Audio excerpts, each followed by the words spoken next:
बता दें कि विश्वबंधु राय ने आपको बता दें कि ये पोस्टर लगाया है। इससे पहले भी आपको बता दें कि विश्वबंधु राय ने ही ऐसे पोस्टर की शुरुआत जो है वे की थी। और देखिए एक बार फिर से महाराष्ट्र में ये पोस्टर लगा है। सीएम योगी आदित्यनाथ का ये पोस्टर है और खूब सुर्खियों में रहा हरियाणा चुनाव के प्रचार के दौरान ये बयान। और फिर महाराष्ट्र में आपको बता दें कि चुनाव प्रचार से पहले ही इस पोस्टर का लगना शुरू हो गया था, जिसकी तस्वीर आपको दिखा रहे हैं। इसी खबर पर और अधिक जानकारी के साथ मेरे सहयोगी अभिषेक हमारे साथ जुड़ चुके हैं। अभिषेक, देखिए पोस्टर इस वक्त हम दर्शकों को दिखा रहे हैं और यहाँ पर सीएम योगी आदित्यनाथ के नारे के साथ लिखा है स्ट्राइक रेट जो है वो इस नारे का 95% है। बिल्कुल। और देखिए शुरुआत जब महाराष्ट्र में जब चुनाव प्रचार की शुरुआत होने वाली थी उसके पहले ही यही विश्वबंधु राय हैं, बीजेपी के नेता हैं, पहले कांग्रेस में हुआ करते थे काफी जमाने तक। और अब चूंकि इलेक्शन के पहले उन्होंने बीजेपी ज्वाइन किया और उसके बाद से ही उन्होंने एक नारा लिखा कि किस तरीके से बटेंगे तो कटेंगे। उसकी शुरुआत इलेक्शन के पहले ही कर दी थी, यानी योगी की एंट्री चुनाव के पहले ही महाराष्ट्र में हो चुकी थी। और अब जाहिर सी बात है, देखिए हर कोई कहीं कहीं इस बात को मान रहा है कि जो योगी आदित्यनाथ का नारा था बटेंगे कटेंगे, महाराष्ट्र में लगातार उन्होंने हर जगहों पर उस नारे को हर जगहों पर उन्होंने रिपीट किया। और उसके अलावा आगे का लाइन न लेते हुए बल्कि आगे का लाइन पीएम मोदी से लेकर हर किसी ने उसको एंडोर्स किया कि एक है तो सेफ है। और कहीं कहीं अब देखिए इस पूरे मामले को लेकर शरद पवार ने भी माना है, शरद पवार ने भी कहा है कि बटेंगे कटेंगे। और कई सारे मुद्दे को लेकर जनता ने कहीं कहीं उनका साथ दिया। यही कारण है कि बम्पर वोटिंग हुई और बम्पर जीत इन्हें मिली है। तो इस बारे में बिल्कुल अब चूंकि जीत हो चुकी है, बीजेपी की जीत हुई है, महायुति की जीत हुई है और सबसे जाहिर सी बात है बीजेपी सबसे बड़ी पार्टी बन चुकी है। आप समझिए 149 सीटों से चुनाव लड़ने वाले और 132 सीटों पर जीत कर जाते हैं। तो जाहिर सी बात है कि स्ट्राइक रेट वास्तव में बहुत बड़ा स्ट्राइक रेट 95% स्ट्राइक रेट है। तो यही कारण है कि इसकी होर्डिंग पोस्टर बाजी मुंबई में लगनी शुरू हो चुकी है। और जाहिर सी बात है कि नारा चूंकि बीजेपी का और योगी आदित्यनाथ का चल चुका है, तो जाहिर सी बात है कि तो क्या अभिषेक हम ये भी मान लें कि इस पोस्टर के ये भी मायने हैं कि सीएम योगी आदित्यनाथ की लोकप्रियता जो है और जो वो कहते हैं उसका असर जो है वो दिन ब दिन बढ़ता जा रहा है?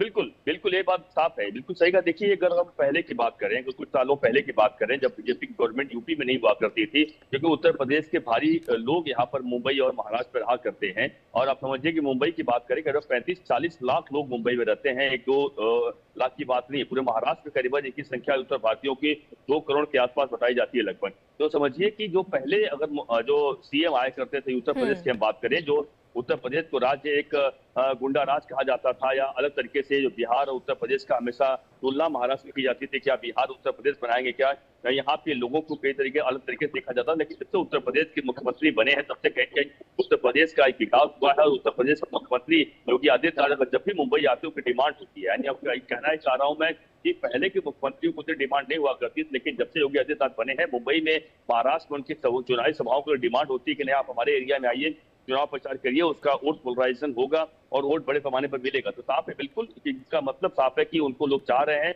और महाराष्ट्र के लोग, बता दूं आपको, उत्तर भारतीय नहीं बल्कि महाराष्ट्र के महाराष्ट्रीय लोग भी उन्हें चाहते हैं। और महाराष्ट्रीय लोग भी जो या अन्य समाज के लोग हैं, उत्तर भारतीय के अलावा गुजराती बात करूं या जैन समाज की बात करूं या राजस्थान समाज की बात करूं, राजस्थानी तमाम लोग हैं उन्हें जो चाहते हैं उनकी कार्यप्रणाली जिस तरीके से है। और अभिषेक मुझे लगता है यही कारण है कि जब बीजेपी अपने स्टार प्रचारकों की लिस्ट जारी करता है तो सीएम योगी का नाम जरूर उस लिस्ट में शामिल होता है।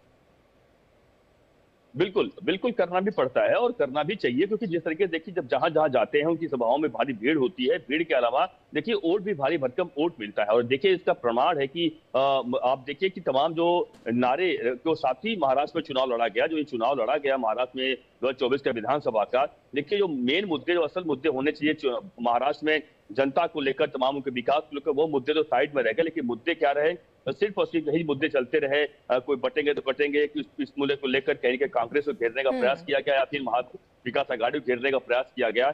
और इसी मुद्दे को लेकर ठीक है, आप अभिषेक हमारे साथ बने रहिए क्योंकि दर्शकों को महाराष्ट्र से एक और खबर बता देते हैं। महाराष्ट्र का नया सीएम कौन होगा, ये सवाल इन दिनों हर किसी के जहन में है। महायुति में सीएम पद को लेकर बड़ी खबर जो है वह भी सामने आई है, जहां पर अजीत पवार गुट की बता दें एनसीपी देवेंद्र फडणवीस को सीएम को बनाने के पक्ष में है और उसने अपना समर्थन भी दिया है। वहीं शिंदे की मुश्किलें और ज्यादा बढ़ गई हैं। ऐसे में नागपुर में एक नई तस्वीर जो है वह निकलकर सामने आ रही है।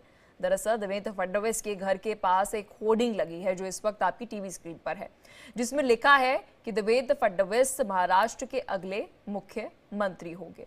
देखिए, देवा भावी मुख्यमंत्री।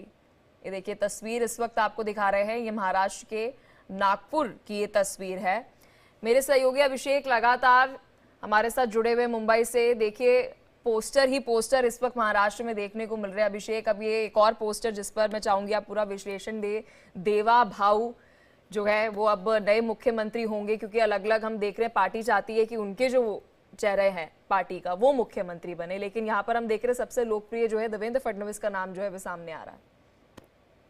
बिल्कुल, इसमें कोई दो मत नहीं है कि महाराष्ट्र में कोई अगर बड़ा चेहरा के रूप में देखा जा रहा है तो बिल्कुल देवेंद्र फडणवीस के रूप में देखा जा रहा है कि अगर महाराष्ट्र में कोई अगला मुख्यमंत्री बन सकता है तो देवेंद्र फडणवीस के नाम को लेकर बड़े पैमाने पर चर्चा बिल्कुल हो रही है। लेकिन देखिए, चुनाव खत्म हो चुका है, यानी कहें परिणाम आ चुके हैं, परिणाम बम्पर जीत मिली है महायुति को। उसके बाद भी अब तक सीएम के लेकर, सीएम कौन होगा महाराष्ट्र का, उसका अब तक फैसला नहीं हो पाया। इसके बीच आप देखिए, अजित पवार गुट की बात करें या फिर एकनाथ शिंदे गुट की बात करें या फिर बीजेपी की बात करें, हर किसी की तरफ से पोस्टरबाजी और डिमांड हो रहे हैं कि उनकी पार्टियों को सीएम बनाया जाए। हालांकि अजित पवार की तरफ से साफ साफ कह दिया है कि देवेंद्र फडणवीस को हम समर्थन करते हैं अगर मुख्यमंत्री बनते हैं तो।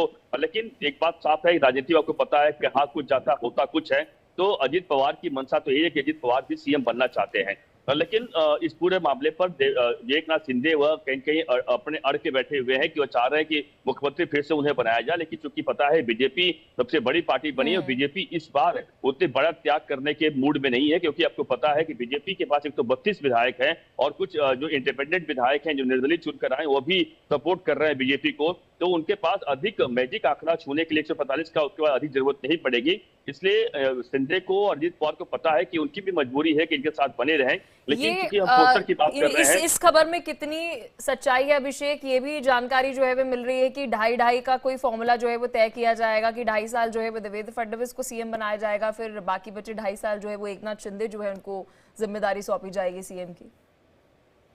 बिल्कुल, देखिए चूंकि बिल्कुल देखिए देवा भाऊ यानी देवेंद्र फडणवीस, देवा भाऊ का लेकर देखिए पूरे चुनाव प्रचार में जमकर चुनाव प्रचार भी किया गया। उसकी खिल्ली उड़ाई उद्धव ठाकरे ने और कई बार शरद पवार ने। लेकिन ये बात साफ है कि बीजेपी चाहती है बिल्कुल कि महाराष्ट्र में, मैं बताऊं आपको, जो सवाल आपका है कि 5 साल तक सीएम, ढाई नहीं बल्कि बीजेपी का यह मानना है कि 5 साल सीएम है लगातार बीजेपी का फेस है, बीजेपी के नाम पर अच्छा खासा वोट मिल जाता है और बीजेपी की अगर सीएम रहेगा तो फायदा उसका हो। लेकिन हाँ, सूत्रों की माने तो बल्कि ढाई साल नहीं बल्कि फार्मूला यह तय हो रहा है, आपस में बातचीत चल रही है कि 2 साल बीजेपी का सीएम हो, 2 साल एकनाथ शिंदे शिवसेना का सीएम हो, 1 साल अजित पवार एनसीपी के सीएम हो। तो इस तरीके से 2-2 और 1 का फार्मूला तय हो रहा है। लेकिन इस पे अब तक अंतिम मुहर तो लगी क्या नहीं अभिषेक, है। जिस तरह से जो सूचना सामने मिल रही है, क्योंकि देखिए जिस दिन नतीजे हमने देखे तो सबसे पहले जहन में ये सवाल आया कि ऐसा ना हो कि 3 राज्यों में, जब हमने छत्तीसगढ़ में देखा था, राजस्थान में देखा था, वहां पर किस तरह से हमने देखा कि